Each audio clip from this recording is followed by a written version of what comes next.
दर्शकों नमस्कार, प्रणाम, सुप्रभात। बहुत बहुत स्वागत करना चाहूँगा दूरदर्शन के बेहद खास और लोकप्रिय कार्यक्रम बिहार बिहान में। मैं हूं राकेश। दर्शकों कहते हैं कि बुरा वक्त दर्द नहीं देता, बल्कि बुरे वक्त में जो लोग साथ छोड़ देते हैं वो दर्द देते हैं। वो कोई भी हो सकते हैं, आपके अपने रिश्तेदार, आपके दोस्त या फिर आपका जॉब। लेकिन यहाँ पर सोचने वाली बात यह है कि कई लोग ऐसे होते हैं जो इस तरह की परिस्थिति का सामना नहीं कर पाते हैं और कहीं ना कहीं डिप्रेशन के शिकार हो जाते हैं, बहुत ज़्यादा परेशान होते हैं।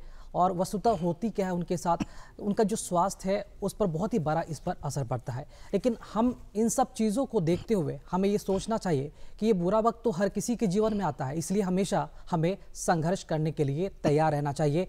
कभी भी विपरीत स्थिति हमारे सामने आ सकती है और उन तमाम परिस्थितियों का सामना करने का साहस हमें दिखाते हुए जीवन के पथ पर निरंतर आगे बढ़ना होगा, तभी हमें सफलता भी मिलेगी और दूसरों को प्रेरणा भी मिलेगी।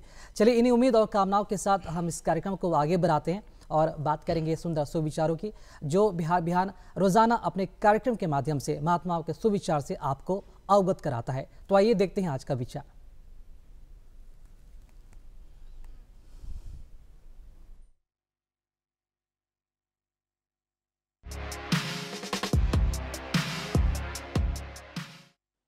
महात्मा गांधी ने कहा था, खुद वो बदलाव बनिए जो आप दुनिया में देखना चाहते हैं।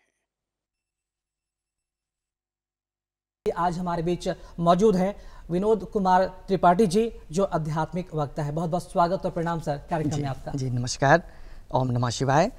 आपका भी जी। विनोद कुमार त्रिपाठी, जैसा कि हम सभी जान रहे हैं कि श्रावण का मास चल रहा है और एक संयोग ही होता है कि श्रावण के मास में मलमास, जो जिसे हम अधिक मास भी कहते हैं, वो कहीं कहीं इसका जो समाहित है वो हुआ है।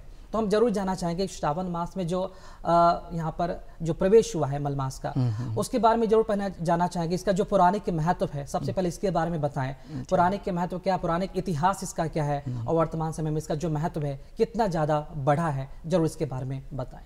जी, बड़ा ही आपका समसामयिक प्रश्न है। सबसे पहले जान लिया जाए कि ज्योतिष के हिसाब से सौर मास होते हैं, चंद्रमास होते हैं, नक्षत्र मास होते हैं।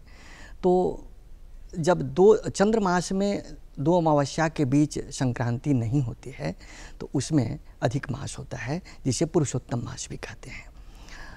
ये तो ही ज्योतिषीय बात। और मोटा मोटी तौर पर ये समझ लिया जाए कि एक वर्ष में मतलब कुछ दिन घट जाते हैं, मतलब वो 354 दिन के करीब, और 11 दिन जो है लगभग वो धीरे धीरे एडजस्ट करते हैं और 3 वर्ष के बाद वो जो है चंद्रमास में अधिक मास होता है। 12 माह का ही एक वर्ष होता है। और इसमें भी अभी आपने जो कहा कि सावन में, तो जान लिया जाए कि फाल्गुन से आगे जो 8 महीना है उसी में अधिक मास लगते हैं और कार्तिक, अगहन और पौष में क्षय मास भी होते हैं। ये ज्योतिषीय प्रमाण है। पौराणिक आख्यान की बात की जाए तो नृसिंहावतार आपने सुना होगा। तो जब हिरण्यकशिपु जो दैत्यराज थे, उन्होंने तपस्या की और तपस्या करके ब्रह्मा जी को प्रसन्न किया। ब्रह्मा जी से वरदान मांगे कि मुझे अमर कर दें। तो उन्होंने कहा कि अमर तो नहीं कर सकते हैं, लेकिन कुछ अपनी और दूसरी शर्त बदल लो। तो उन्होंने कहा कि न तो मुझे दिन में, न रात में, न आदमी से, न कोई जानवर से, न कोई पृथ्वी पर, न आकाश में। तो इन सभी मतलब उन्होंने अपने शर्त रखे। तो उन्होंने कहा कि ठीक है, ओमस्तु। उसी समय कालांतर में जब वो प्रहलाद जी जन्म होते हैं, विष्णु भक्त होते हैं और वो उनको मारने के लिए काफ़ी उपक्रम करते हैं, तो भगवान विष्णु नृसिंहावतार में आधा मनुष्य, नृ माने मनुष्य होता है, और आधा सिंह के रूप में, न मतलब नर हैं न पशु हैं, और वो अपने जांघ पर और न दिन में न रात में, संध्या वेला में और देहरी पर अपने नाखूनों से उनका हृदय विदीर्ण करके और उनका वध किया था। तो वहाँ से ही उस माह, ये सावन का ही महीना था, ये सावन का महीना था। तो पुनः जैसे कि अब जो एक महीना था उसको अधिक मास कहा गया, और इसके लिए हुआ कि हर मास के एक अधिपति होते हैं। यहीं एक और बात जोड़ दूं कि जब सूर्य कर्क राशि में प्रवेश करते हैं तब सावन महीना कहा जाता है सौर मास के हिसाब से। तो उसमें हर मास के एक अधिपति होते हैं। तो सावन के से भगवान शिव हैं, लेकिन ये जो अधिक मास था उसके भगवान विष्णु ने अपना नाम दिया और कृष्ण के नाम पर पुरुषोत्तम मास, इसलिए पुरुषोत्तम भगवान का नाम है विष्णु का, तो पुरुषोत्तम मास भी कहते हैं। ये की बात रह गई। वस्तुतः इन सबों के पीछे एक वैज्ञानिक अवधारणा भी है।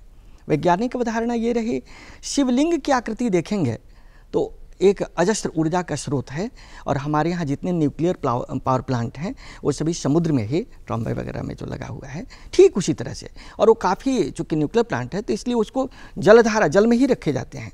आज भी हम जलाभिषेक करते हैं और इस महीने में रुद्राभिषेक, ऐसे तो शिववार से लोग गणना करते हैं और तब रुद्राभिषेक करते हैं, लेकिन इस महीने में सावन में किसी भी दिन आप रुद्राभिषेक कर सकते हैं। जलाभिषेक के हैं, जलाभिषेक में और शिव इतने आशुतोष हैं, मतलब शीघ्र प्रसन्न होने वाले देवता हैं कि जिन्हें केवल एक लोटा जल चढ़ा दें बस उतने में प्रसन्न हैं। उनमें ऐसे फल फूल जो बहुत ही सामान्य रूप में और सब जगह सर्वसुलभ हैं, जैसे आग के पौधे हैं, आग का फूल ले लीजिए, अकमल ले लीजिए, समी के फूल हैं, कनेर के फूल हैं, मदार के फूल हैं, कमल के फूल भी रख सकते हैं, सभी चढ़ा सकते हैं। और रुद्राभिषेक में तो गन्ना का रस है, कुश डाल करके जिसे कुशोदक कहते हैं, कुशोदक ये किया जाता है, या अन्य भी चीज़ें हैं जैसे गन्ना का रस है, शहद है, तो ये रुद्राभिषेक हम लोग करते हैं। बेलपत्र भी चढ़ाते हैं। बेलपत्र वस्तुतः 3 दल का 3 उसमें पत्ते हैं, तो ये त्रिदोष नाशक भी है कहीं न कहीं। और बेलपत्र से अब देखिए हम लोग ये ऋतु की बात जो है तो ऋतु में वर्षा ऋतु में ही पड़ता है। हमारे पौराणिक ग्रंथों में भी जैसे ऋतु संहार में कालिदास ने जो उनके ऋतु समाहार है, षड ऋतु के वर्णन है उसमें, तो ऋतु संहार में या मेघदूत में भी उन्होंने मेघ को, जैसे कालिदास ने यक्ष वहाँ से निष्कासित कर दिया गया था उस पर्वत से, तो उन्होंने फिर मेघ को अपना दूत बना करके और प्रेरिका के माम, तो ये बहुत सारे वर्णन हैं जिससे कि अधिक मास के एक पौराणिक व्याख्या हुई, आध्यात्मिक व्याख्या हुई।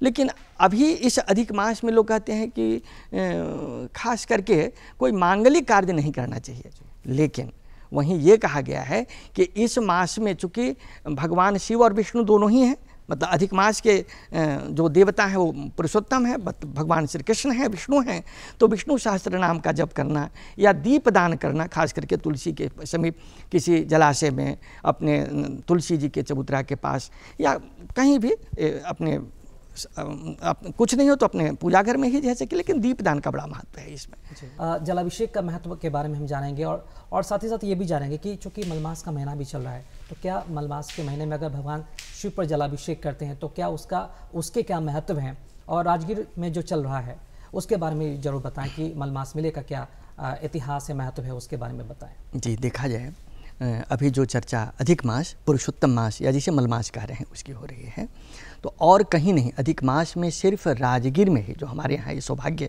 हम बिहार वासियों को है कि वहाँ पर ही उनकी पूजा होती है। ऐसी कथा है हमारे पौराणिक ग्रंथों में, यह आख्यान आया है कि भगवान ब्रह्मा के मानस पुत्र वसु थे, उनके 8 वसु पुत्र थे, तो एक वसु जिनका नाम था राजवसु, तो उनके द्वारा ही वो नगरी बसाई गई थी। और एक बार वहाँ यज्ञ हुआ, तो यज्ञ में सभी देवता, ऐसे 33 कोटि के देवता है। बहुत लोगों को ये भ्रम होता है कोटि का अर्थ करोड़ भी है और कोटि माने प्रकार भी है, तो वस्तुतः 33 करोड़ नहीं 33 प्रकार के, है ना। तो 33 कोटि देवता वहाँ आए थे और वहाँ पर उनको स्नान आदि करने में असुविधा हुई, तो वहाँ पर कुल 22 कुंड और 52 जलधाराएँ वहाँ पर हैं और 32 मंदिर बनाया गया है।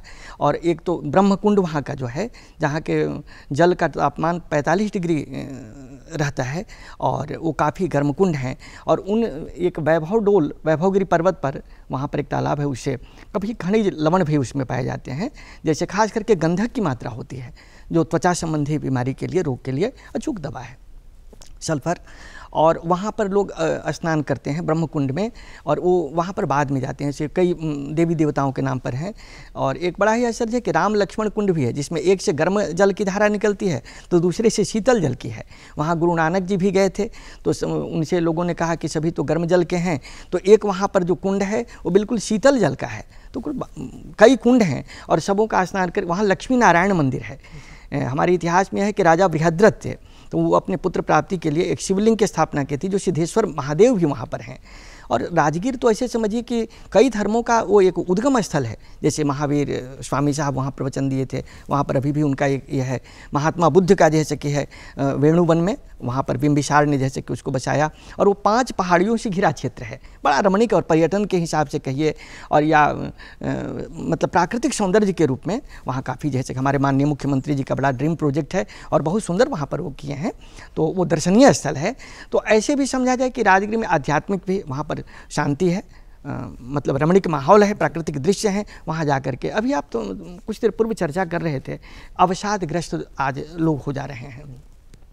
वस्तुतः प्रकृति में ग्रीष्म के बाद ऋतु है, ये वर्षा ऋतु है, और वर्षा ऋतु ऋतुओं की रानी के है। सारी प्रकृति में एकदम मतलब समझ ली कि हरी साड़ी पहन करके पृथ्वी एकदम बिल्कुल सजी संवरी है, और उस नायिका की भांति है जैसे कोई सद्यः स्नाता षोडशी युवती है और उसके केश राशि बिखरे पड़े हैं और उससे जल के बूंद निकल रहे हैं। कल्पना कीजिए, ठीक उसी तरह से पृथ्वी सज संवर करके एकदम, और हरे रंग के चूनर पहन करके, और जब दामिनी दमक दमक दमक आवे और बिजली चमक रहे हैं, मेघ गर्जन कर रहे हैं, बड़ा ही सुंदर दृश्य हो जाता है। और भला ऐसे में जब कोई विरहिणी, या हमारे यहाँ एक लोकगीत में कजरी की उत्पत्ति वहीं से होती है, मिर्ज़ापुर की कजरी है, बनारस की है, ये वहाँ की कजरी है, और झूला भी इसी में। देखिए एक और बड़ी विचित्र बात है कि हमारे सनातन धर्म में जितने भी जैसे त्रिदेव हैं, ब्रह्मा विष्णु और महेश, तो शिव जी हैं जिनका गृहस्थ परिवार है, उनकी पत्नी पार्वती जी हैं, गणेश जी हैं, और इधर कार्तिकेय जी हैं।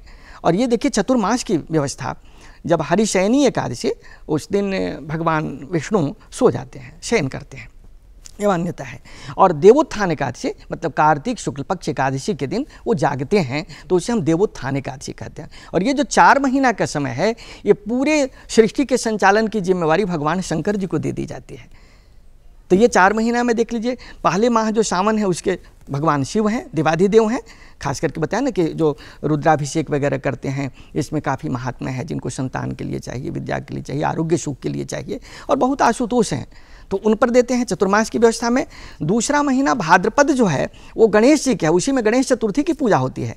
इसके बाद देखिए आश्विन महीना जो शारदीय नवरात्र प्रारंभ होता है, उसमें पार्वती जो जगत जननी माँ दुर्गा हैं उनकी आराधना करते हैं। और फिर कार्तिक महीना में षष्ठी जो कात्यायनी देवी हैं, उनके पुत्र हैं ये जो कार्तिकेय जी हैं, तो वहाँ से हम लोग ये पूजा करते हैं और पूरे शिव परिवार की पूजा करते हैं। तो ये इस महीने में, कार्तिक महीने ये जो चतुर्मास है और वर्षा ऋतु में, इसका वर्णन कई जगह आया है, रामचरितमानस में भी है, कालिदास का जैसा मेघदूत वगैरह में है, तो अन्य ग्रंथों में भी। तो ये कजरी की बात है, जहाँ नायिकाएं जो हैं उनके पति बाहर में हैं, शादी हुई है। तो जैसे कृष्ण और राधा के संबंध में तो काफ़ी है, उसमें 2 तरह के धुन हैं कि हरि हरि कान्हा बनल मनिहारीन बहिर ले ले सारी ये हरी, कि हरि हरि कान्हा बनल मनिहारीन बहिर ले ले सारी ये हरी।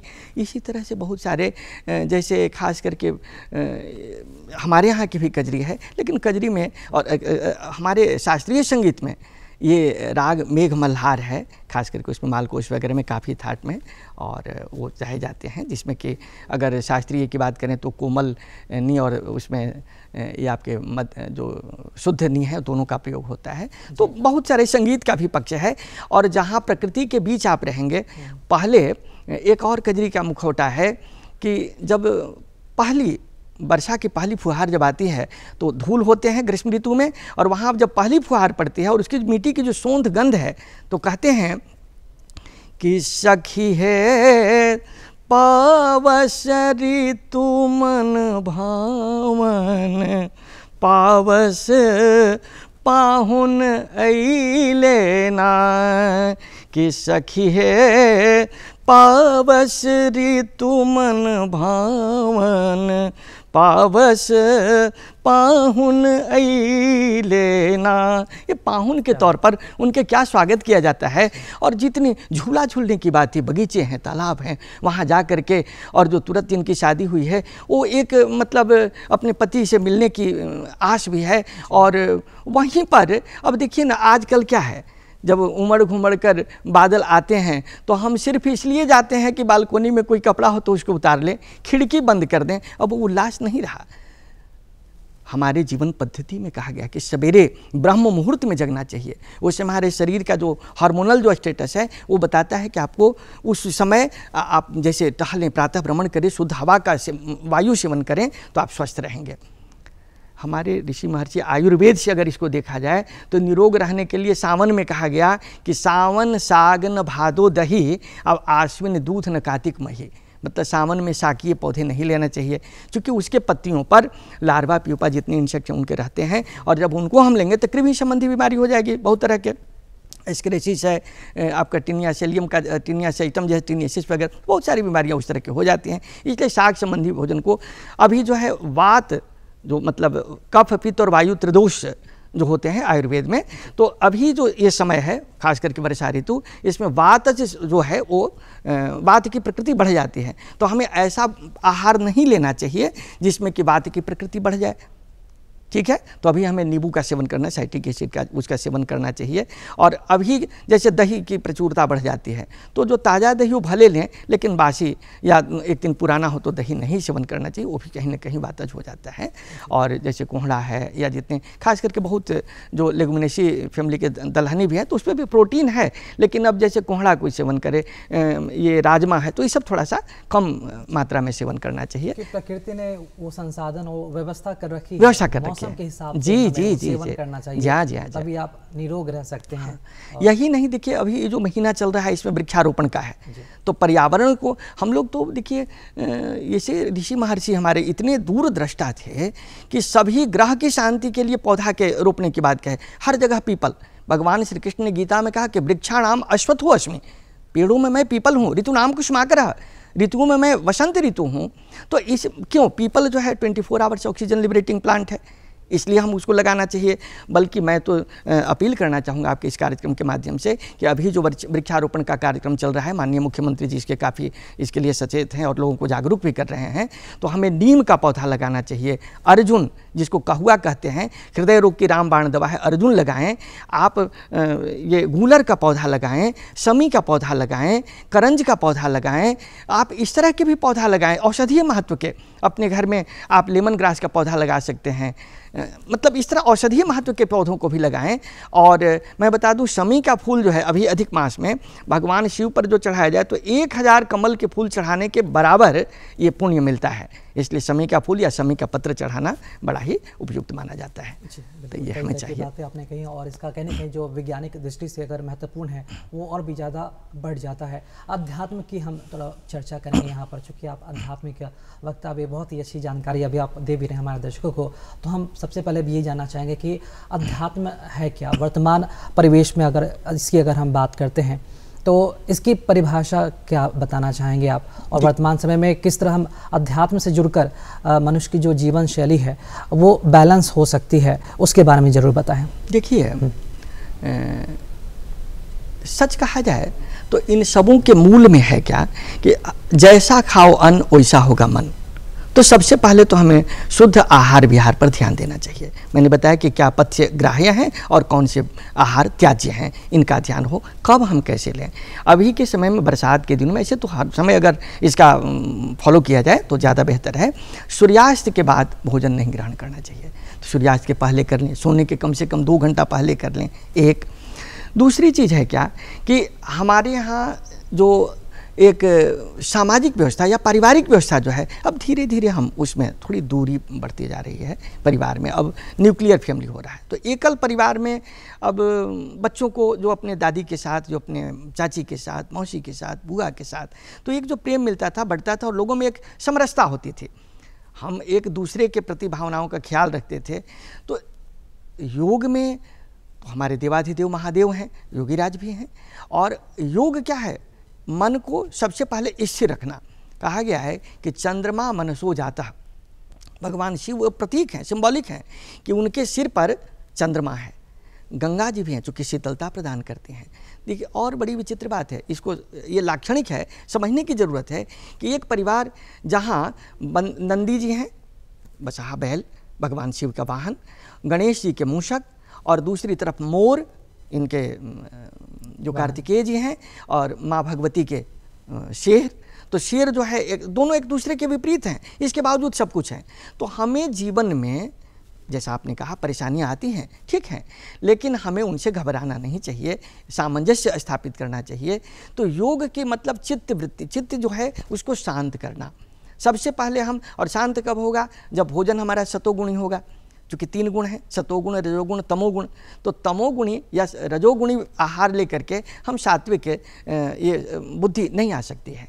इसलिए सबसे पहले सात्विक आहार लें और चित्त को शांत करें और दूसरे के प्रति, जैसे अयम निजः परो वेति गणना लघु चेतसाम उदार चरितानांतु वसुधैव कुटुंबकम, तो जो वसुधैव कुटुंबकम की बात होगी, जब सबको हम अपना मानेंगे, सबको अपना मानेंगे, शिव ही ऐसे हैं जिनके सभी गण सभी अपने हैं, जो सबों को पूरे विस्तृत आयाम में लेके चले, तो ये जो व्यापकता होगी पूरे ब्रह्मांड के प्रति, पूरे पृथ्वी के प्रति, तब हम ये महसूस करेंगे कि केवल मेरा लड़का ही मेरा नहीं है, दूसरे भी मेरे अपने हैं। समाज के सभी लोगों के प्रति आपका एक समभाव होगा, उसमें कोई डिस्क्रिमिनेशन नहीं, कोई भेदभाव नहीं है। और जब आपकी उदात्तता बढ़ती जाएगी, आप पाएंगे कि धीरे धीरे हम स्थिर चित्त हो रहे हैं। और भगवान शिव यही तो संदेश देना चाहते हैं इस महीने में, यही मूल मंत्र है कि हम अपने को कैसे स्थिर चित्त करें, कैसे हमने अपने आहार विहार को संयमित करें, ताकि हमारा व्यवहार भी संतुलित हो और विचार भी संतुलित हो। जी, तो ये सिंबॉलिक आपने कही। और जैसा कि आपने कहा, चूँकि एक अध्यात्म बहुत ही बड़ा एक उस तरीके से अगर नज़रिया अगर बात की जाए, तो अध्यात्म को अगर उस नज़रिए से आप देखते हैं तो आपकी जीवन शैली न सिर्फ बदलेगी, सुधरेगी भी, लोगों के लिए आप प्रेरणादायक हो सकते हैं कि आपके जीवन में अध्यात्म में कितना बड़ा बदलाव किया है। और ये हम सभी के लिए बहुत ही ज़रूरी है, क्योंकि अध्यात्म वो चीज़ है जिसे अगर रोज़ाना अगर हम अध्यात्म से जुड़कर अपनी जीवन शैली को अगर हम जोड़कर देखें, तो हमारी पूरी की पूरी जो जीवन है वो बदल सकती है और बेहतर हो सकती है पहले की अपेक्षा। एक बात और हम यहाँ पर कहना चाहेंगे सर, कि चूँकि बिना अगर अध्यात्म की अगर हम बात करते हैं, तो एक स्वस्थ जीवन शैली के लिए अध्यात्म हमारे पास हो तो बहुत ही जीवन अच्छा हो सकता है। लेकिन स्वस्थ जीवन शैली की कल्पना तभी हम कर सकते हैं जब हमारे आसपास जो पर्यावरण हो वो स्वस्थ हो, और पर्यावरण को जो हमने नुकसान पहुँचाया है या फिर जो पहुँचा रहे हैं, प्रकृति भी हमसे उतना ही उस तरह की जो बदला है वो जरूर लेती है, कहीं ना कहीं प्रतिशोध लेती है। तो हमें बहुत बड़े स्तर पर, चूँकि सरकार भी कई तरह के जो कार्यक्रम है वो चला रही है, चाहे वो राज्य सरकार का जल जीवन हरियाली हो, मतलब कि जल जंगल ना हो तो हमारा कल भी नहीं हो सकता है। बिल्कुल, वर्तमान हमारा सुरक्षित हो, भविष्य हमारा बिल्कुल सुरक्षित हो, उसके लिए क्या लगता है कि हमें किस तरह के जो उपाय हैं वो छोटे छोटे स्तर पर करने की आवश्यकता है। अगर अध्यात्म से अगर हम जुड़ रहे हैं तो तमाम चीज़ों का वैज्ञानिक दृष्टि से महत्वपूर्ण और भी कितना ज़्यादा बढ़ जाता है, इसके बारे में हम जरूर बताएंगे। देखिए, अभी जो खास करके ये क्लोरोफ्लोरोकार्बन की बात है, या जो जितने अभी कार्बन उत्सर्जन की बात है, ये सत्य है कि उसके लिए हमें पर्यावरण के प्रति, जैसे अपने बच्चे के प्रति हम सचेत रहते हैं, सजग रहते हैं, जागरूक रहते हैं, वैसे ही चाहिए। सबसे पहले तो प्रत्येक हम अपने राज्य के जितने भी राज्यवासी हैं हमारे, उन सबों से मेरा निवेदन होगा कि प्रत्येक परिवार ये संकल्प ले कि हम अपने बच्चे के जन्मदिन पर वो केक काटने की बजाय प्रत्येक वर्ष एक पौधा लगाएंगे, प्रत्येक व्यक्ति। तो हम समझते हैं उससे भी एक हरियाली, और उसे अपने बच्चे की तरह उसका संरक्षण करेंगे, उसका पालन पोषण करेंगे, देख रेख करेंगे, तो हरियाली बढ़ सकती है। अगर 10 पौधा लगाएं और अति सुंदर। कहा गया है कि एक पुत्र जो है वो आप अपने पिता को देखभाल नहीं कर सकता है, ये संभव है, लेकिन अगर 10 वृक्ष आप लगा दें तो वो आपके भविष्य के लिए हर रूप में, आर्थिक तौर पर भी, सामाजिक भी, और आपको एक मानसिक तौर पर भी सुकून देता है। तो हमें चाहिए ये कि सबसे जैसे प्लास्टिक का अभी जो प्रयोग कर रहे हैं, प्लास्टिक से कहीं ना कहीं हमारे ये पर्यावरण पर उसका दुष्परिणाम पड़ रहा है, प्रतिकूल असर पड़ रहा है। अभी जो आप देख रहे हैं पहाड़ी पर्वतीय क्षेत्रों में जो भूस्खलन की बात है, तो ये सॉइल इरोजन वगैरह जितना जो है, भू अपरदन की बात जो है, इसके लिए मिट्टी को जो एक कॉन्टैक्ट रूप में उसको जो पकड़ने की बात है, हम पेड़ लगाएंगे। पेड़ों को, जंगल और उद्यान में फ़र्क है, हर तरह के, मतलब डाइवर्सिटी होनी चाहिए वहाँ पर, उसमें बहुत तरह के पौधे रहें। और अगर उस रूप में हम लेंगे और हम संवेदनशील हों, हम प्लास्टिक का उपयोग नहीं करेंगे, हम आसपास में साफ़ सफाई रखेंगे, हम कहीं स्टैग्नेंट वाटर जो कहीं ये गमला के नीचे है, कहीं टायर के नीचे है, छत पर कहीं न जमने देंगे, हम उस पर केरासिन तेल या इस तरह के देंगे। अभी जैसे डेंगू का अधिक असर होता है, ठीक है ना, टाइफाइड वगैरह का भी, तो इसमें हम उन, अब जैसे हर श्रृंगार का पौधा लगाएं, वो टाइफाइड की एक रामबाण दवा है, तो अन्य औषधीय महत्व के पौधे भी लगाएं और पर्यावरण को, अपने परिसर को साफ सुथरा रखें। हम अगल बगल हर परिवार अगर अपने सामने साफ रखे, अपने घर के सामने साफ रखे और पौधा लगाए, तो इससे अच्छी बात और क्या हो सकती है।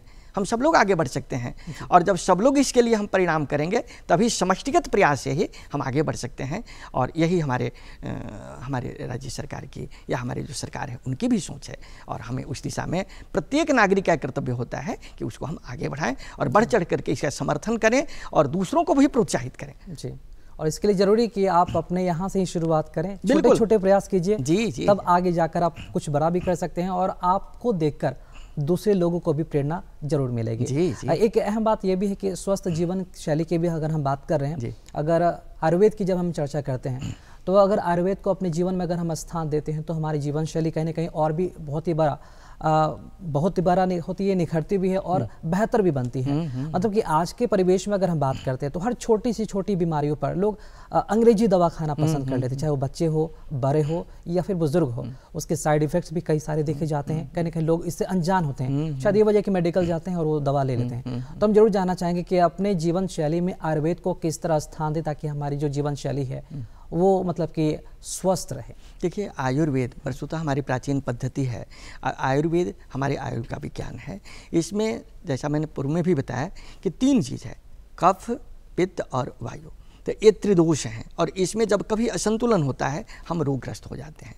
दूसरी चीज़ और है कि पथ्य और अपथ्य का ध्यान रखना, ऋतु के हिसाब से जिस ऋतु का है उसमें ऋतु फल का सेवन करना, वो सबसे एकदम जिस क्षेत्र में भौगोलिक क्षेत्र के हिसाब से जहाँ जो रोग उत्पन्न होता है उसकी दवा भी प्रकृति ने वहीं उपलब्ध करा दी है, वहीं पर दवा है। ज़रूरत है हमें उन औषधीय महत्व के पौधों को जानने की और पहचानने की। अभी अगर होता है अजवाइन का पौधा है, अगर किसी को बीपी बढ़ जा रहा है तो सहजन का अगर हाई है तो उसके लिए उच्च रक्तचाप के लिए सहजन का पौधा का इस्तेमाल कर सकते हैं। ठीक है, अगर मान लीजिए कि किसी अभी मैंने बताया कि ये डेंगू वगैरह है तो उसके लिए भी, या गिलोय अभी सबसे अच्छा है। अगर हर दिन सेवन किया जाए गिलोय के पत्ते का तो एक हमारे मतलब शरीर में जो इम्यून सिस्टम है उसको भी बूस्टअप करता है। और आयुर्वेद के हिसाब से ऋतु फल का सेवन सबसे उपयुक्त है। योग, हम प्रतिदिन कुछ आसन प्राणायाम कुछ व्यायाम करें तो इससे भी हम स्वस्थ रह सकते हैं। और शुद्ध विचार मन में लाएं, हमेशा सकारात्मक सोच रखें, हमेशा सकारात्मक सोच रखें अपने लिए भी दूसरे लिए भी, और तब आपका वो जो एक प्रभा मंडल है, आपकी जो सोच है सकारात्मक हो, आप स्वस्थ रहेंगे। हम लोग बीमार का मतलब सिर्फ लेते हैं कि जो रुग्णावस्था है वो शारीरिक स्वास्थ्य की नहीं, मानसिक स्वास्थ्य भी। जब तक मानसिक रूप से स्वस्थ नहीं है तो वो पूर्णतः स्वस्थ नहीं कहा जा सकता है। और कहीं ना कहीं जो अवसाद की बात है वो मानसिक स्वास्थ्य का ही लक्षण है। अब ज्योतिष से देखेंगे तो जिनका भी चंद्रमा कमज़ोर होता है वो कुछ मानसिक रुग्ण होते हैं, इसलिए उन्हें चंद्रमा की पूजा करनी चाहिए। उल्टा चंद्रमा भी लोग पहनते हैं तो ये एक भी है। और भगवान भोलेनाथ की भी सेवा करते हैं, चूँकि चंद्रमा वहाँ है, चंद्रशेखर कहा गया है, ठीक है ना। और इस पुरुषोत्तम मास के लिए मैं ज़रूर कहूँगा कि ओम नमो भगवते वासुदेवाय या भगवान विष्णु का जो भी मंत्र जिनको याद हो तो वो अगर पढ़ें तो ये ज़्यादा लाभकारी है। तो इसमें तो द्विगुणित हो जाता है, इसमें भगवान शिव की भी कृपा मिलती है और विष्णु की भी कृपा मिलती है। तो इस लिहाज से इस अधिक मास का सर्वाधिक हम उपयोग करें आध्यात्मिक उन्नति के लिए, अपने सामाजिक उन्नति के लिए भी। तो ये जो एक, और इसमें हमारा सांस्कृतिक अवदान भी होगा। देखिए राजगीर कहने कि पूरे कहीं पर भी अधिक मास में और कहीं नहीं है, लेकिन हमारे यहाँ यो बिहार वासियों को ही ये चीज़ है, दूर दूर से लोग आते हैं। ऐसे गया में भी अग्निकुंड है जहाँ उष्ण जलधारा है, कई जगह देश में अन्य जगह भी, उड़ीसा में भी है, लेकिन यहाँ जो कुंड हैं और उसमें जो लोग स्नान करते हैं तरोताज़ा होते हैं, सल्फर की मात्रा है, उसमें अन्य भी खनिज लवण हैं, तो सोडियम वगैरह भी है। तो वो जो है अपने को अनुप्राणित करता है और हम अपने आप को सौभाग्यशाली मानते हैं कि मैं इस प्रदेश में मैंने जन्म लिया है। सर्वप्रथम हमारी जो नज़र बार बार आपके जो चंद्र तिलक पर जारी है उसके बारे में थोड़ा सा यहाँ पर चर्चा करना चाहेंगे। जो आपने चंद्र तिलक किया है, बहुत लोग तिलक भी लगाते हैं, आपने चंद्र तिलक किया, काफ़ी अट्रैक्ट ये करता है जब आपके सामने जो लोग होते हैं बार बार इसे देखते हैं और मन काफ़ी प्रफुल्लित प्रसन्न होता है। तो ज़रूर इसके बारे में बताएं कि इसके जो वैज्ञानिक पहलू है वो क्या है, उसके हिसाब से ज़रूर बताएं इसके बारे में। धन्यवाद, आपने बड़ा ही मतलब माकूल प्रश्न किया है, समसामयिक है। देखिए चंदन हम जब स्नान करते हैं तो स्नान ब्रह्म मुहूर्त में करना ज़्यादा अच्छा होता है। जब भी आप स्नान करें, स्नान करने के बाद ये हमारे यहाँ चूँकि जो पूजन पद्धति है तो स्नान के बाद हम चंदन करते हैं। तो चंदन ये यहाँ जो है ये भ्रुवोर मध्य, ये मस्तिष्क पर ये पीलंस ग्लैंड है और इंडोक्राइन ग्लैंड है, और ये आज्ञा चक्र भी कहते हैं, जो आपका मूलाधार से लेकर के और सहस्राधार तक जो है, तो इसमें जो चक्र हैं तो इसमें यहाँ चंदन लगाने से उद्दीप्त होता है, स्टिमुलेट होता है। ये इंडोक्राइन ग्लैंड है और इसे लगाने से शीतलता भी प्राप्त होती है। चंदन के भी कई हैं, जैसे आप देखेंगे जो वैष्णव मत को मानते हैं और जो वैष्णव दीक्षा लिए हैं उन्होंने, तो वो ऊर्ध्व पुंड लेते हैं, तो वो भगवान शिव का त्रिशूल है। और ये जब शंकर जी के ऐसे लेते हैं तो उनका वो ले लेते हैं, शिव का धनुष लेते हैं। बीच गोल जो है, गोल चंदन माँ भगवती का है, और चंद्रमा जो है वो भगवान शिव को, तो शिव मतलब ये शिव परिवार के लिए ही चंद्र रूपी चंदन का धारण करते हैं। और इसमें कहते भी हैं कि चंदनम वंद्यते नित्यम पवित्रम पापनाशनम। तो चंद्रमा जो है, अति चंदन जो है, वो हमें शीतलता प्रदान करती है और ईश्वर के प्रति कंसंट्रेट भी होता है। ईश्वर के प्रति एक जो ध्यान लगाने का है, तो हम ये अब मानसिक रूप पर तैयार हो जाते हैं। और तब फिर जैसे आप पूजा करते हैं तो दीप जलाते हैं, तो दीप की जो लौ है ऊपर की ओर जाती है। हमें हमेशा ऊर्ध्वगामी सोच रखनी चाहिए। हम जो है दीप को देख करके क्या देखते हैं कि जल करके ऊपर क्यों, आखिर ऊर्ध्वगामी ही क्यों। तो हम अपनी सोच को हमेशा प्रोग्रेसिव रखें, हमेशा आगे देखें, ठीक है ना। तो इस रूप में तो ये चंदन का वो एक अपना ये विशेष है। बिल्कुल। और दूसरा जो आपने कहा कि जैसे हम इनको हस्तस्य भूषणम दानम, हाथ का आभूषण ये सोने का कड़ा नहीं हो सकता है, दान देना है। श्रोत्रस्य भूषणम शास्त्रम, श्रोत्र कान को कहते हैं, कान का आभूषण क्या है, सुंदर बातों को या शास्त्रों को सुनना, तो श्रोत्रस्य भूषणम शास्त्रम। कंठस्य भूषणम सत्यम संभाषणम, ये कंठ जो है उसका आभूषण है सत्य संभाषण बोलना, हम असत्य न बोलें। बिल्कुल, और शास्त्रों में भी इसका जो काफ़ी महत्व है वो भी दर्शाया गया है। एक्चुअली समय का अभाव है, इसलिए आपको हम यहाँ पर रोकना चाहेंगे। और जो भी आपने जानकारी दी अध्यात्म को लेकर, हमारे पौराणिक इतिहास को लेकर, श्रावण मास और अमल मास को लेकर, आपने काफ़ी सारे वृहद तौर पर आपने जो जानकारी दी, अपना अनुभव भी बताया। बहुत बहुत शुक्रिया आपका विनोद कुमार त्रिपाठी जी, आपका बहुत बहुत शुक्रिया। चलिए, बहुत बहुत धन्यवाद। ओम नमः शिवाय। ओम नमः शिवाय। तो दर्शकों, आज का हमारा कार्यक्रम बिहार बिहान का अंक आपको कैसा लगा, खत लिखकर हमें ज़रूर बताएं अपने अनुभव, और इसी के साथ साथ अपनी प्रतिक्रिया भी जरूर बताएं। खत लिखने के लिए उठाएं कागज़ और कलम और लिखिए हमारा पता है कार्यक्रम बिहार बिहान, निदेशक DD बिहार, दूरदर्शन केंद्र पटना, फ्रेजर रोड पटना 8000001। हमारा email ID है director ddkpatna@gmail.com।